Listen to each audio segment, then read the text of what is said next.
Untuk acara selanjutnya yaitu pengajian kitab Al-Mughith Minadh Dhalal, yang dalam hal ini kami mohonkan kepada Kiai Haji Dr. Najib Afandi MA sebagai qori pada pengajian sore ini. Dumateng beliau Romo Kiai Haji Dr. Najib Afandi MA kami haturkan.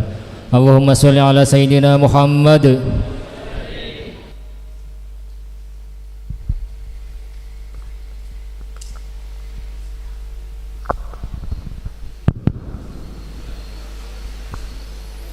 Assalamualaikum warahmatullahi wabarakatuh. Bismillahirrahmanirrahim. Rabbi shrah li sadri wa yassir li amri wa hlul 'uqdatam min lisani yafqahu qawli. Qala al-musannifu rahimahullahu ta'ala wa nafa'ana bihi wa bi ulumihi fid dharaini amin.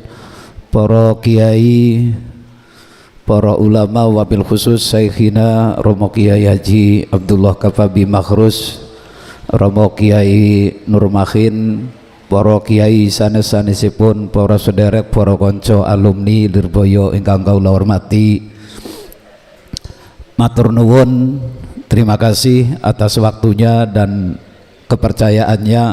Sebenarnya saya tidak bisa, cuman saya juga orang yang lagi butuh hiburan.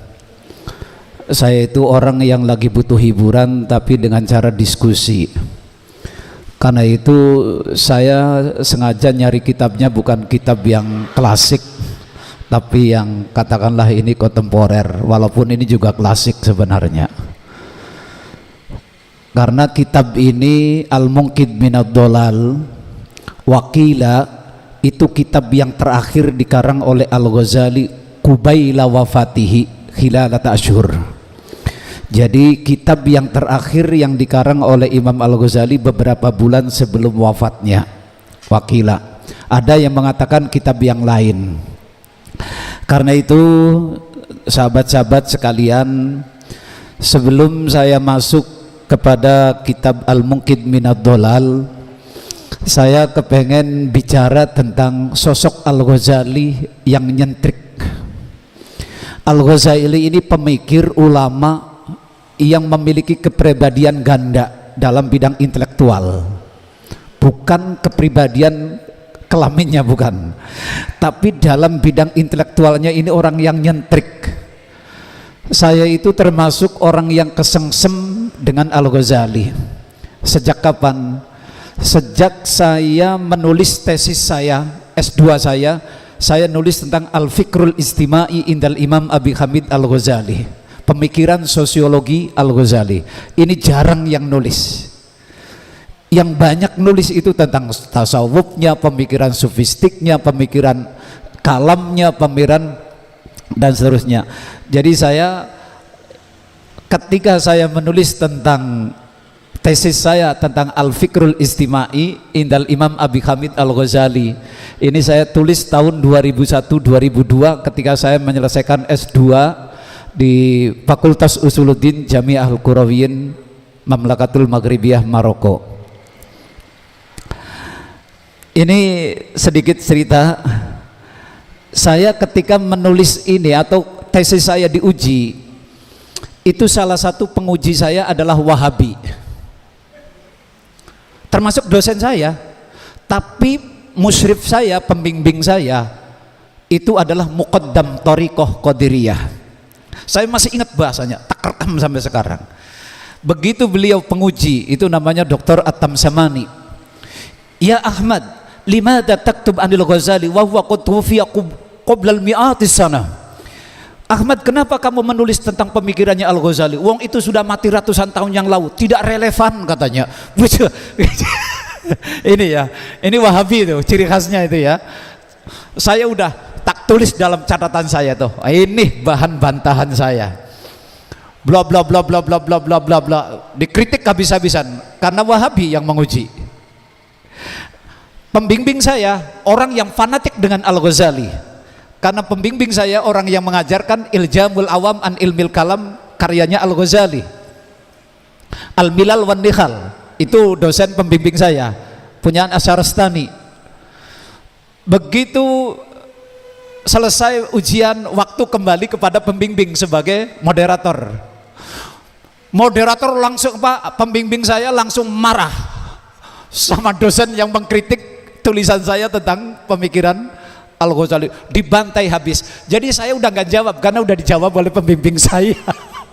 Itu. Jadi ini sedikit nyentrik sekali Imam Al-Ghazali itu. Karena itu kemarin teman-teman datang rasan-rasan, saya udah mikir ini kira-kira kitabnya apa ya, yang lain daripada Lirboyo.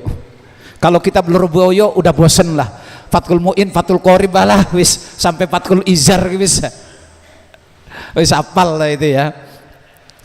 Baik bapak-bapak, izinkan saya ini hanya sebagai obrolan saja, jadi saya tidak akan ngaji, saya lebih baik kepada diskusinya nanti. Jadi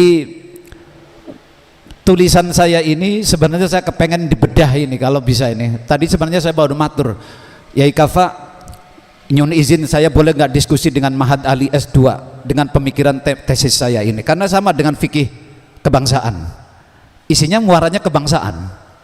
Tadi belum sempat tapi tak kira mau lenggahan di sini, nanti saya mau gitu kan, langsung ya udah. Ini pas tulisan ini saya tulis ketika Krismon, kan dari 97. Efek Krismon itu masih melanjut sampai 2001. Karena itu saya, salah satu alasan saya ketika nulis ini itu karena melihat kondisi Indonesia. Kenapa tatanan kebangsaan dan keindonesiaan itu goncang, terutama masyarakatnya dan perilakunya yang konsumtif itu bisa berubah. Saya ingin mencari formulasi bagaimana mengelola negara, masyarakat yang homogen seperti ini, yang konsumtif seperti itu. Saya cari dalam pikiran-pikiran sofistiknya Al-Ghazali. Baik, kita mulai dari nama. Saya singkat saja, kalau dibaca nggak bang selesai. Tadi ketahuan Yai Kafa itu kitab apa Jib? Niki tesis diteleng anu Jib, dihulasokan katanya, dihulasokan, diringkes saja. Kalau diringkes nanti gampang, kalau ini kan bacanya panjang ini, sebulan nggak bakal selesai. Ini sekolahnya halamannya sampai 230. Bismillahirrahmanirrahim. Ismuhu, nama lengkapnya Al-Ghazali. Ittafaqo al-mu'arrikhun, para fakih ahli sejarah sepakat nama lengkapnya adalah Zainuddin Abu Hamid Muhammad bin Muhammad bin Muhammad bin Ahmad At-Tusi Asy-Syafi'i al-ma'ruf bil Imam Al-Ghazali. Al-Ghazali itu ada ulama yang membaca Ghazali, ada yang membaca Ghazali. Semuanya benar karena ini berdasarkan data sejarah. Sejarahnya apa? Ghazali itu kan ianya ya nisbat. Ianya ya nisbat. Al-Berbesiyu, Al-Indonesiyu, Al-Makkiyu, Al-Madaniyu, ianya itu ya nisbat. Karena itu ada sebagian ulama yang mengatakan kalau dibaca musyaddadah Al-Ghazali itu nisbatan ila amali walidihi wa huwa Ghazal. Karena bapaknya Imam Al-Ghazali itu tukang tenun. Ghazal, tukang tenun. Satu, itu kalau musyaddad. Tapi ada juga yang mengatakan Ghazali nisbatan ila Ghazalah wa hiya qaryatun min Quratus, satu dari kampung pedukuhan dari Tus. Alhamdulillah saya sudah sampai di Tus akhir 2018 kemarin.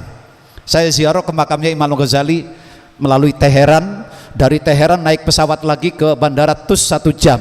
Dari Bandara Tus menuju makam Imam Ghazali itu hampir 2,5 jam jalan darat. Itu di lapangan, di sawah, nggak ada apa-apa, cuman ada seng gitu ya. Itu Tus. Tapi benteng perbatasan Mashhad, provinsi Mashhad dengan Tus itu masih ada bentengnya. At-Tusi itu karena nisbatnya dari kita kira kecamatan Tus itu atau kabupaten. Mulanya At-Tusi Al-Ghazali itu nisbatnya seperti itu. Kemudian, nah, waman nataqa bitasydid falah jatu ahli Khawarizm. Tapi ada juga yang mengatakan kalau yang membacanya Al-Ghazali itu bukan nisbat, tapi itu lughah lahjanya orang Khawarizm. Khawarizm itu kan termasuk Asia Tengah, Khwarizmi. Itu bacanya orang, karena orang Iran itu kan kalau membaca beda, miring semua. Bacanya orang Iran itu miring, kayak imalah. Jadi, bahasanya Persia, lihat miring bahasanya. Ghazali ya, gitu, karena gitu ya. Kemudian, nah ini, qala asy-Syaikh Taqiyuddin Ibnu Shalah wa qad su'ila lima summiya al-Imam Ghazali bidzalik. Imam Syekh Taqiyuddin Ibnu Shalah pernah ditanya, kenapa Imam Hujjatul Islam disebut Al-Ghazali? Faqala haddatsani man athiqu bihi an Abi Haram Al-Makkisi Al-Adib haddatsana Abu Sana Mahmud Al-Qurdi qala haddatsana Tajul Islam Ibnu Khamis qala li Al-Imam Al-Ghazali an-nasu yaquluna li Al-Imam Al-Ghazali walastu Al-Imam Al-Ghazali. Orang-orang menyebut saya, dia Imam At-Tajuddin menukil dari ucapannya Al-Ghazali yang terekam. Orang-orang menyebut saya Al-Ghazali, walastu Al-Ghazali. Itu ya. Wa innama al-Imam Al-Ghazali mansubun ila qaryatin yuqalu lahu Ghazalah. Nah, ini yang sahih. Jadi apakah nisbat kepada wadifatu walidihi, pekerjaan orang tuanya, ataukah kepada mana? Itu ternyata yang benar nisbatan ila Brebes. Nisbatan ila Brebes. Ghazalah. Seperti siapa? Banyak sufi-sufi. Dhunnun Al-Misri, Syekh Amin Al-Kurdi, pengarang Barzanji. Al-Kurdi itu Irak. Itu suku Kurdi, perbatasan Irak Utara yang perbatasan masuk provinsi Babil apa namanya, Kirkuk dan Dahuk sana yang perbatasan dengan Turki itu. Itu kan Barzanji dari Irak gitu. Tapi di Iraknya nggak dikenal itu Barzanji, nggak ada yang tahu. Waktu saya di Irak tahun 2019 setelah dari Lurboyo 95 sampai 2000 saja, kita mahasiswa itu pada Barzanjian. Orang-orang Irak pada ikut. Mahadal kitab Al-Barzanji. Hadali jaddikum hada. Sudah ada kitab. Enggak ada orang Iraknya itu. Ini kan untung kita yang dapat. Orang luar kita dapat, orang pribuminya malah nggak ngerti punya kitab monumental yang seperti Barzanji itu. Beliau dilahirkan pada tahun 450 Hijriah atau bertepatan 1058 Masehi. Wafat tahun 555. Berarti usianya Imam Ghazali cuma 55 tahun. Tapi walaupun 55 tahun, para ahli sejarawan itu mengacungkan jempol, hebatnya luar biasa. Karya ilmiahnya Al-Ghazali 55 tahun. Kalau dihitung, padahal mulai berkarya itu pada tahun sekitar umur 25 tahunan. Tapi kalau dihitung dengan jumlah umur 55 tahun, maka per hari itu sama dengan 4 lembar karya ilmiah. Kita apa dapatnya? Kita dapatnya apa? Berapa lembar kita? Atau berapa kotak bawang? Itu ya. Baik. Nasabuhu. Terus ayatnya enggak perlu. Nah, ini sifatuhu wa akhlaku. Saya langsung, sebab ini nanti kita akan melihat kitab, karena setiap karya ilmiah Al-Ghazali itu ada sejarahnya, ada masanya. Ihya itu kapan ditulis? Di mana ditulis? Itu ya. Dan kenapa banyak, nanti kita akan lihat tawaddunya Imam Ghazali, akhlaknya, sifatnya Al-Ghazali. Indama nutabi'u tarika hayatil Imam Al-Ghazali, jika kita mengikuti jejak perjalanan hidup intelektual Al-Ghazali, wasifati usratihi, keluarganya, warikhlatihi al-ilmiyah, perjalanan intelektualnya Al-Ghazali, najid anna lahu qadruziko ad-dhaka wal juhda wal mujahadah wal qana'a bil qalil wa husnal khuluq wa shiddatal atasi lil ilmi wal ma'rifah wa kana zahidan muwahhidan mukhlisan lillah. Kalau kita simpulkan dari sejarah, Imam Al-Ghazali itu orang yang diberi oleh Allah kecerdasan, kesungguhan, mujahadah, qana'a bil qalil, nerima pandum kayak santri Lirboyo lah. Santri Lirboyo itu jangan wis qana'a. Kenapa ketika pulang nggak qana'a gitu? Padahal di Lirboyo itu kalau makan nasi kan berasnya beras kumkuman bok. Mumpung nggak ada kiai. Itu kan berasnya kan beras kumkuman, kedelengnya ake tapi itu ya. Nah, bil qalil wa husnal khuluq, perilakunya yang luar biasa, syiddatal atasilil ilm, haus ilmu. Ini nanti nih yang akan kita bahas di dalam kitab Al-Munqidh Minad Dhalal. Sebab Al-Munqidh Minad Dhalal ini sebenarnya adalah Imam Ghazali akan membuka diri, siapa aku sebenarnya dan kenapa aku lari dari filsafat, kenapa aku lari dari ilmu kalam, kenapa aku lari dari fikih, kenapa aku ilmu dari, kok aku masuk kepada tasawuf. Mulai kapan Al-Ghazali masuk dunia tasawuf, meninggalkan dunia hitam? Nah, ini yang menarik nanti di Al-Munqidh Minad Dhalal. Retorikanya bagaimana, logikanya bagaimana, filosofinya Al-Ghazali seperti apa. Ini yang harus ditiru oleh santri biar jangan lebay. Kemudian qala Abu Ibrahim Al-Fatah bin Ali Al-Baghdadi, huwa man lam tara al-uyunu mislahu lisanan wa nutqan wa bayanan wa khatiran wa dhakan wa dhakaan wa tab'an. Kata Ali, Abu Fatah bin Ali Al-Baghdadi, dunia ini belum pernah melihat orang yang seperti Al-Ghazali, lisannya cetah, ngomongnya tegas, cerdas, jelas, orang kayak ketua Himasal. Gimana Hirin? Tak bantu Rin? Hirin? Mana Hirin? Tidak seperti ketua Himasal. Oke ya. Lisanan wa nutqan, omongannya cetah, enak, tegas, lugas. Wa bayanan, penjelasannya rinci, runut, jelas. Wa khatiran, wong itu sensitif. Jadi sensitif itu bukan baper. Sensitif itu kan baper. Makanya saya habis bikin status itu, setengah saking alamatnya iri dengki zaman sekarang itu adalah baper ketika membaca status orang. Kayaknya angger baper berarti iwis iri dengki gue. Wadakaan, cerdasnya luar biasa, watoban, wataknya lembutnya luar biasa. Ini Imam Al-Ghazali. Nah, kemudian adapun orang di sana ada Pak Mas, ada yang gambar Imam Al-Ghazali yang bertebaran itu. Kalau kepribadian wataknya apa, visnya itu seperti apa? Kalau Rasulullah kan digambarkan dalam Al-Barzanji, di dalam Ad-Dibai. Sekarang Al-Ghazali itu banyak. Antara lain itu yang sering muncul, ini saya juga punya. Ya, cuman itu ternyata, nah ini, kalau Anda melihat Imam Al-Ghazali seperti ini, janggutnya panjang, rambutnya panjang, jenggotnya panjang, budak, ini ternyata bukan hakikat. Ini hanya khoyyalaha Khalil Gibran Gibran. Itu seorang filosof dari kalau nggak salah Libanon ya. Ini yang gambar ini Imam Al-Ghazali. Ini bukan asli. Ini kita sering kena hoak. Ya ternyatanya jangan jauh-jauh. Mbah Hasim itu yang beredar, itu kan ternyata bukan foto Mbah Hasim asli. Yang beredar itu bukan asli loh Mas.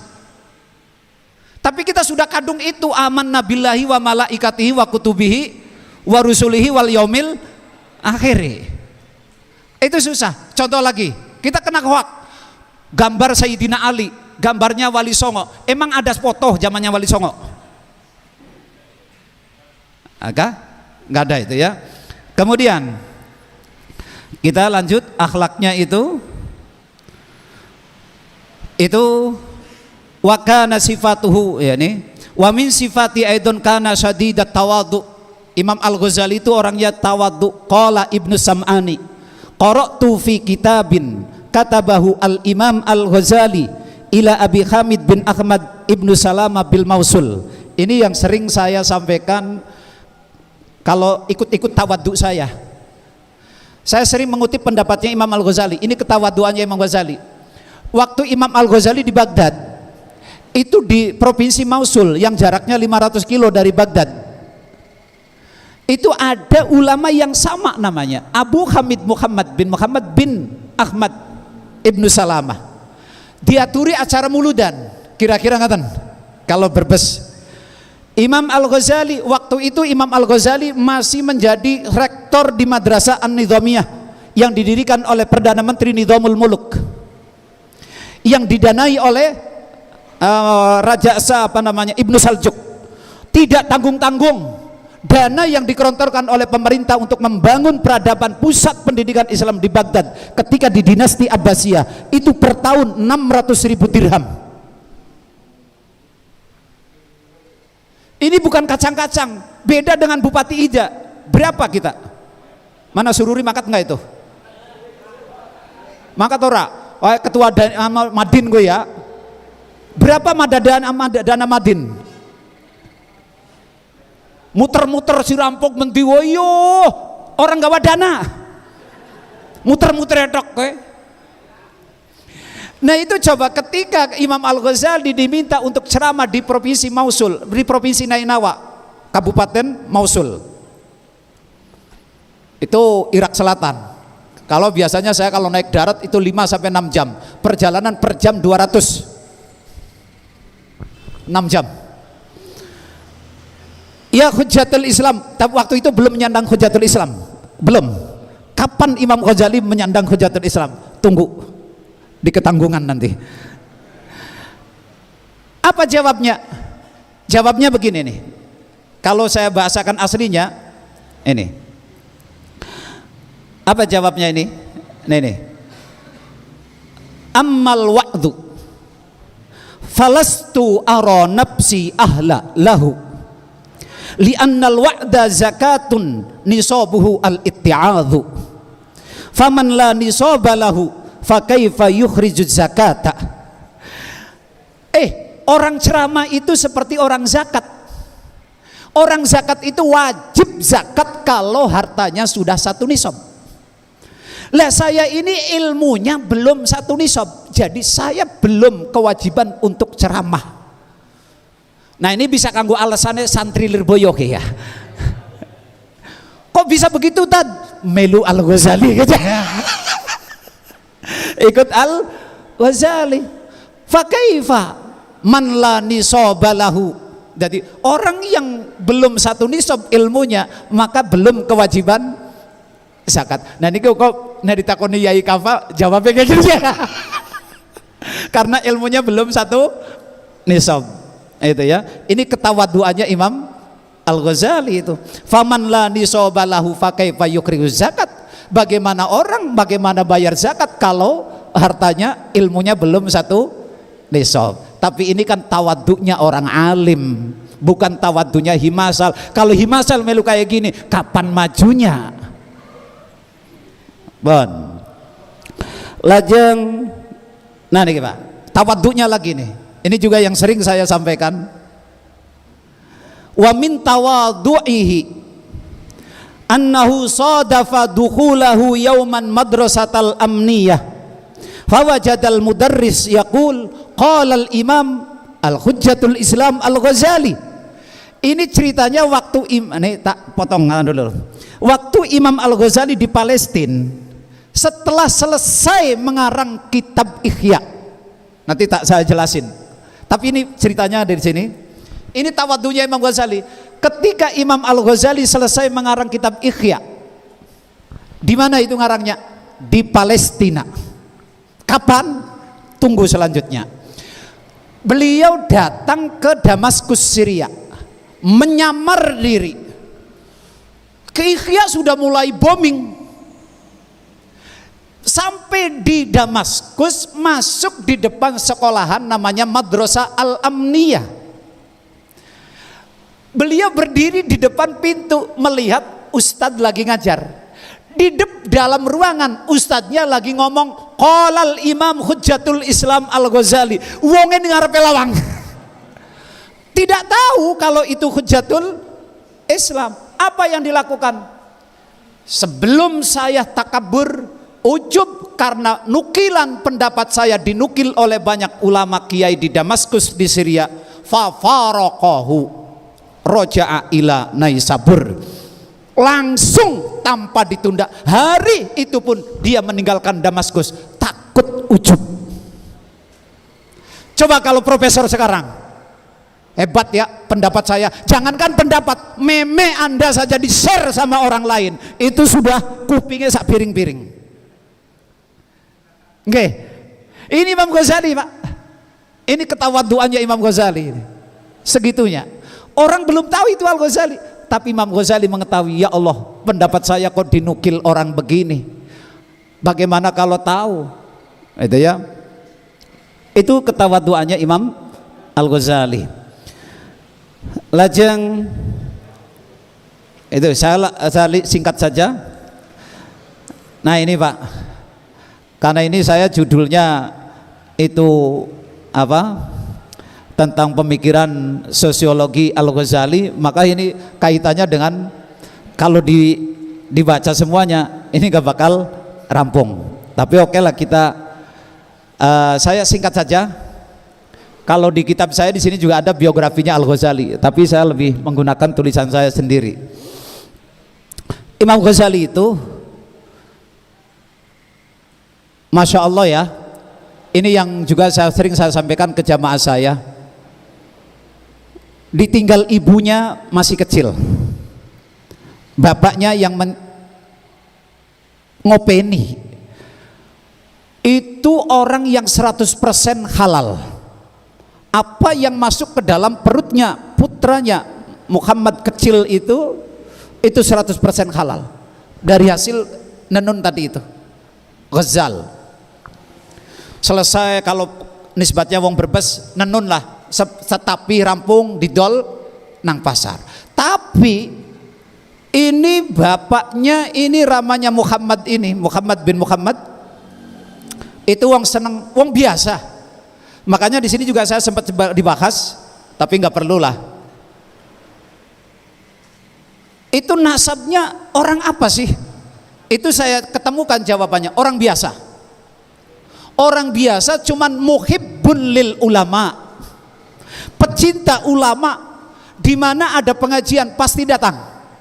Lah sekarang ini alumni kalau ada pengajian nggak mau datang, karena yang jarene ngajinya wis bosen karena wis pinter ya.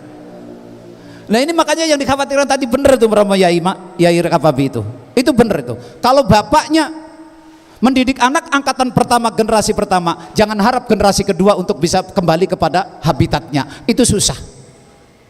Nah ini makanya pentingnya kalau tadi Romo Yai itu sebenarnya kita pahami pesannya, jangan berhenti mengaji, jangan berhenti mengaji. Sama ternyata Brebes Utara dengan Brebes Selatan sama Pak, nggak beda karena sama satu alma mater ya. Itu ya. Itu setiap ada majlis ulama ramanya Imam Al-Ghazali itu selalu datang. Apa yang dilakukan? Merasa dirinya bodoh, nggak bisa. Fa idza ra'a syaikhahu yaqra, kira-kira gitu. Di saat kiainya itu membaca, Muhammad bapak ini merenung tafakkur, ngomong karo Gusti Allah, Allahumma rzuqna waladan salihan misla hadas syekh, Allahumma ij'al dzurriyyatana minal ulama is-solihin. Banyu mata bisa netes Pak, ada semua dalam tulisan saya. Nangis, nangis. Beda dengan orang Brebes, setelah ngaji wasallallahu al-fatihah gerdek pulang. Yang lain sama eranya bapaknya, tapi ramani Imam Al-Ghazali selesai pulang duduk nunggu apa? Orang pulang. Selesai sepi, dari belakang sana ngesot ke depan, maraki Syekh Kiai dongakna nyuwun dongane putra kula digawa terus niki putra kula aturi panjenengan dongakaken mugi dados anak sing saleh. Ini yang mulai hilang di kalangan NU. Mana sekarang masyarakat NU menyewankan putra-putranya, ngajak putra-putranya ngaji, ngajak putra-putranya sowan kepada kiai? Jarang. Karena itu saya saja sekarang kalau ngaji anak saya yang paling kecil tak bawa, Pak. Makanya lihat YouTube saya, mesti ada anak saya. Dan kalau saya bawa anak saya ngaji, likesnya itu wus. Berarti bawa hoki ya anaknya nyong ke. Bisa naikkan subscriber itu ya. Itu Pak, setiap ngaji yakturu bibalih, kentek ning jero atine, ya Rab, ya Allah. Ini yang hilang di kalangan masyarakat NU sendiri sekarang ini. Makanya sering saya sampaikan, ibu bapak kalau mau ngaji anaknya jangan dititip nak, putune aja titip nak, ajakan loh kono jaluk jajane akeh. Itu ya. Baik. Lajeng ya. Apalagi zuhudnya Imam Ghazali. Pada saat dari ini perjalanan intelektual keluarnya nih ke Baghdad. Itu ke Baghdad menjadi kepala mudir Madrasah An-Nidhamiyah. Itu bukan ngelamar, tapi diminta. Karena ketika waktu masih muda usia 20-an itu Imam Ghazali sudah jadi muridnya Ar-Radkani, guru pertamanya. Imam Al-Juwaini, murid itu dalam bilang ilmu kalam dan fikih. Itu terkenal namanya, viral. Keviralannya Imam Ghazali ini sampai ke Baghdad yang waktu itu menjadi pusat peradaban dunia Islam di bawah dinasti yang dibangun oleh dinasti Abbasiyah. Dibangun Madrasah An-Nidhamiyah. Makanya kalau dalam sejarah An-Nidhamiyah, kemudian ada lagi Madrasah Al-Abbasiyah, perpustakaan Al-Abbasiyah. Yang Abbasiyah itu baru kemarin ketika serangannya Amerika baru diluluh lantakan semuanya, habis semuanya. Itu peninggalan Abbasiyah, sekarang habis sudah. Ketika menjadi kepala rektor An-Nidhamiyah yang seluruh penjuru dunia datang ke Baghdad, Imam Al-Ghazali mendapatkan mobil dinas, rumah dinas, makan dinas, fasilitas dinas.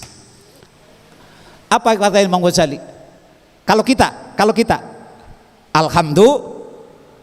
Tapi Imam Al-Ghazali, inna lillahi wa inna ilaihi rajiun.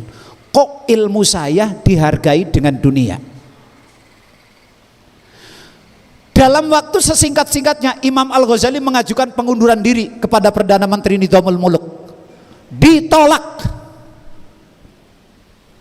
Ditolak karena gandoli Imam Ghazali. Tapi Imam Ghazali keberatan karena fasilitas dunia, nggak mau. Berulang-ulang mengajukan, ditolak pengunduran dirinya. Akhirnya apa? Lari tanpa sepengetahuan. Kemana larinya? Ke Mekah. Inilah awal jejak dunia sofistiknya Al-Ghazali.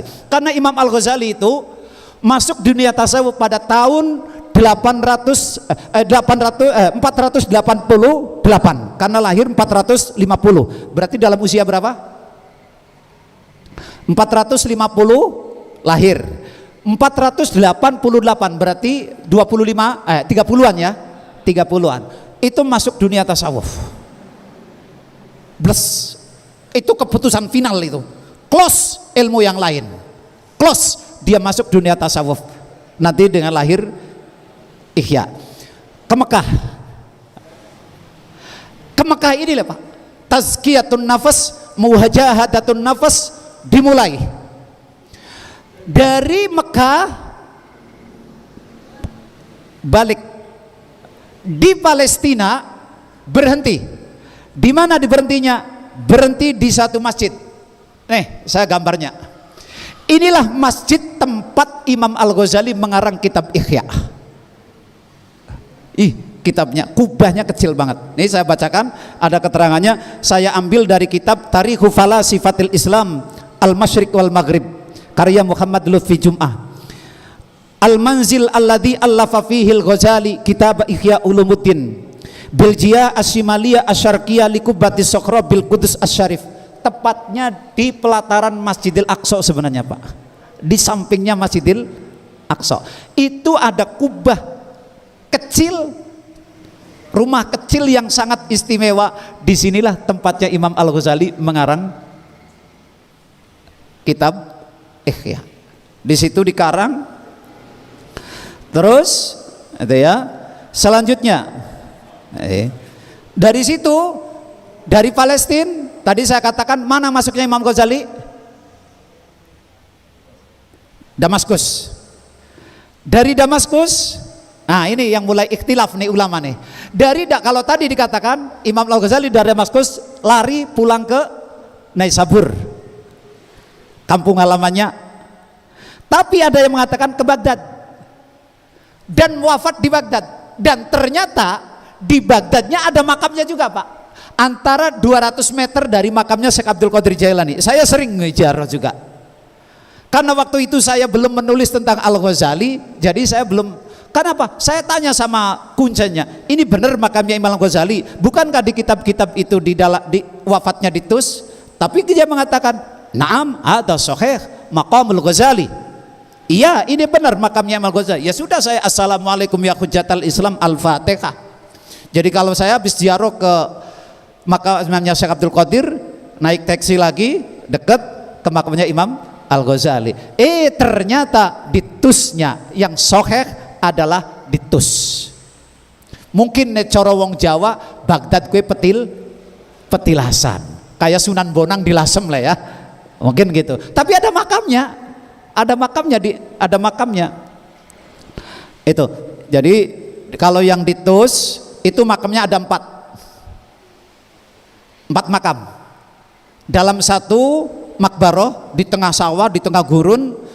Satu Imam Al-Ghazali, saya tanya waktu itu sama guide-nya, kedua ibunya, dan dua saudaranya dalam satu bedeng itu, karena cuman bedengnya bedeng itu ya.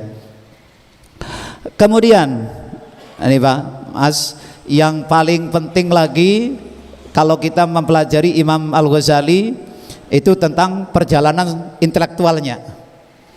Ini yang paling, kalau kepengen mengkaji Imam Al-Ghazali itu siapa, bagaimana, kayak apa, itu dalam fase intelektualnya, itu yang paling penting. Nah ini saya petakan seperti ini.